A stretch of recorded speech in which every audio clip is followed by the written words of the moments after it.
When choosing players for your Diamond Dynasty team, you need to know exactly what each attribute does. There are a ton of different attributes that all affect how your card does in-game. So what we are going to do today is go through those attributes and a little bit on quirks, and all of the details and what they each mean and how they impact your player in-game, so you can make the right decision on cards you use in your team. I know there's a lot of open air and things that may not have been discussed in a while on the developer side of things, so I want to at least put out what I remember the attributes of being and the information that I think I know. One thing I have to say is that some of these things I feel like have not been confirmed in a minute, so I do want to mention I may be wrong about at least a couple of these attributes. If there's anything I am unsure about, I'll make sure to let you know when I explain them. But now let's go on through each attribute that a player can have hitting and pitching wise and why they matter in Diamond Dynasty. So here we are looking at live series Mike Trout. We're going to go through each individual attribute and explain what their impact is in game and how it affects your card and how it plays. Go through the hitting, the fielding, and then the speed base running stuff, and then go into pitching. So going through the basic hitting stuff, first you have your contact versus left, contact versus righties. That is dependent on which pitcher you are facing, a righty or a lefty. Basically, the contact affects the size of your inner PCI. If you have higher contact, it'll make that inner PCI bigger, giving you a larger region to square up the ball. And that is the only thing that contact directly affects. If a player is higher contact and is a better contact hitter, then that means they're going to be squaring up the ball more. So those players with the high contact and low power, for example, will have the big PCIs and will square up the balls more often. However, that power versus righties and versus lefties, how hard the ball is typically hit is determined by that power.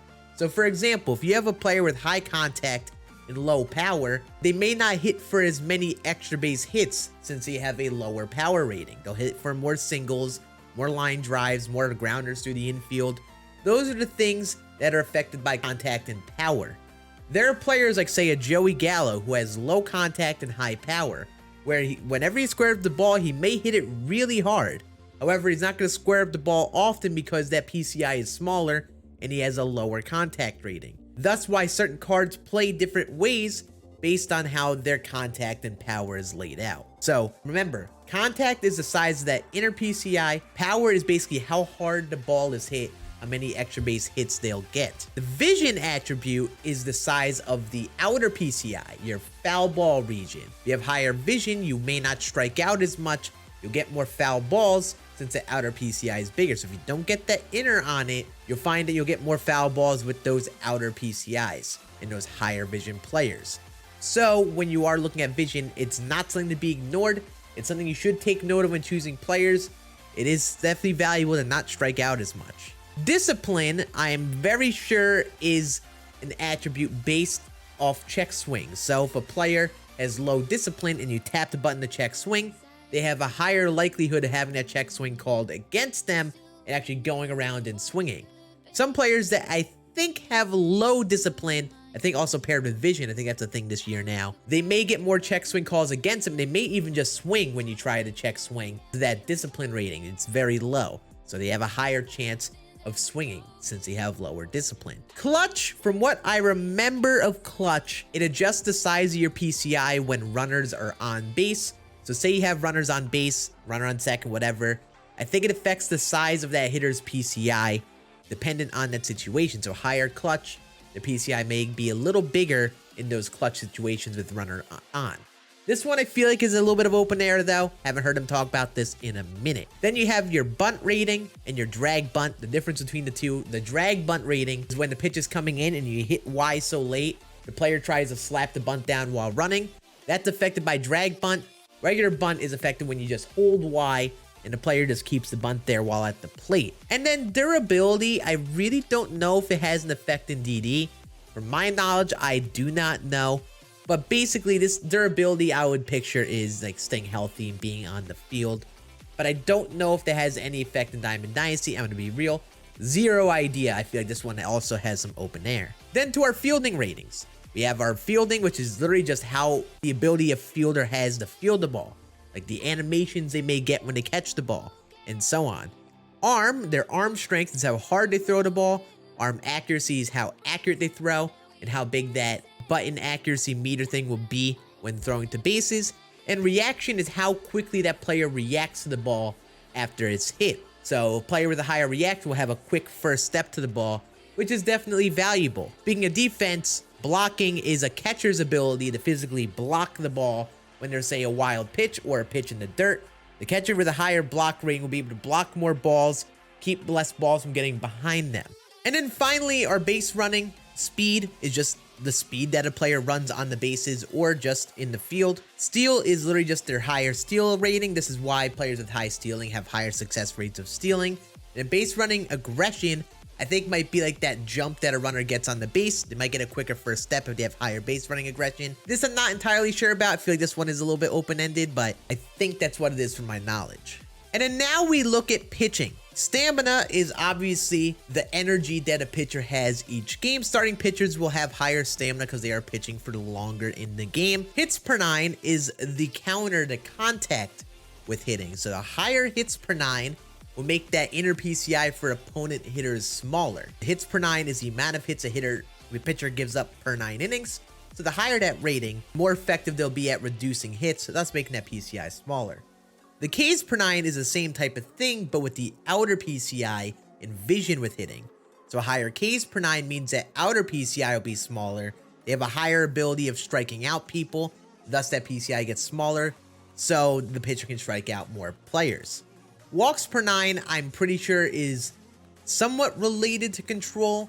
That's the thing that I feel I don't 100% understand, the connection between walks per 9 and control, because at the end of the day, walks per 9, if you're aiming pitches on the corners, I don't know if that has any effect on stuff with actually walking or the size of pars and so on, but you would assume it makes it difficult to locate pitches if you have a lower walks per 9. Homers per 9 actually does not do anything anymore in online play in Diamond Dynasty. It only does stuff in offline play. Basically, it used to be where you would kind of be a counter to power, or if you had a higher hits per 9, it kind of negates some power some hitters had. So if the pitcher was really confident, really dealing, it was very difficult for an opposing hitter to square up the ball, hit homers and such. However, they took that out because it seemed to be very conflicting for online play, but don't really pay attention to that when you're choosing online pitchers. Pitching clutch, I assume, is like hitter's clutch, or say a pitcher has some runners on base, so on, that the pitcher can get out of that in better scenarios, keep that par smaller, a higher pitching clutch rating. Control is directly from the control that a pitcher has with each pitch.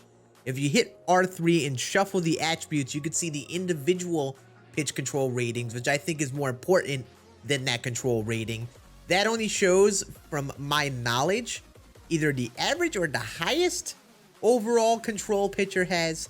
I think it's the average of all of the pitches' control ratings. So Ohtani has 81 overall control, but has 98 control on his splitter, 72 on his four seam, and so on. Velocity is just a number rating of the highest speed pitch of a pitcher, if I recall correctly. Whatever, like some, for example, 99 velocity on a slider may be like 90, 91, 92 miles per hour.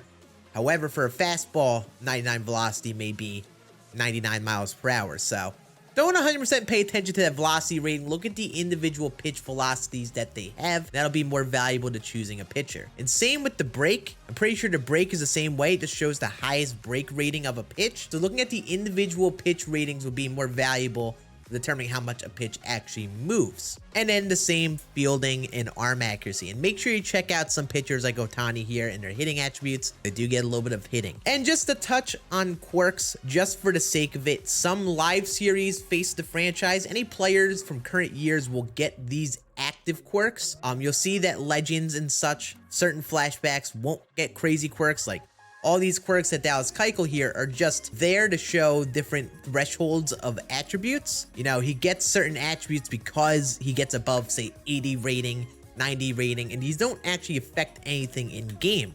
However, a live series card like Ohtani will get certain quirks like day player, where he actually performs better in the daytime, and that's not shown directly on the attributes. I think this is something that needs some clarification. I've talked about quirks before in the channel. There's a lot of questions on how they work. I think there's value in getting answers to see exactly what they do. But live series, players that are basically flashbacks of current players will usually have these. Not every single one. For example, like Dallas Keuchel. This is an older card. However, cards that are usually representative of this current season will have that type of attributes on them and quirks. So keep an eye out on those quirks when choosing your players as well. I'll make sure to cover these in more detail later in the channel. But that is going to be it for this video. Let me know in the comments what type of attributes you care about the most. You're looking for power, looking for fielding, a mix of everything. Let me know in the comments what you think. I hope you guys enjoyed. Hopefully this was a nice refresher on attributes if you're looking for players on your team. I appreciate you watching. More videos inbound later this week. See you all again on next one. Deuces.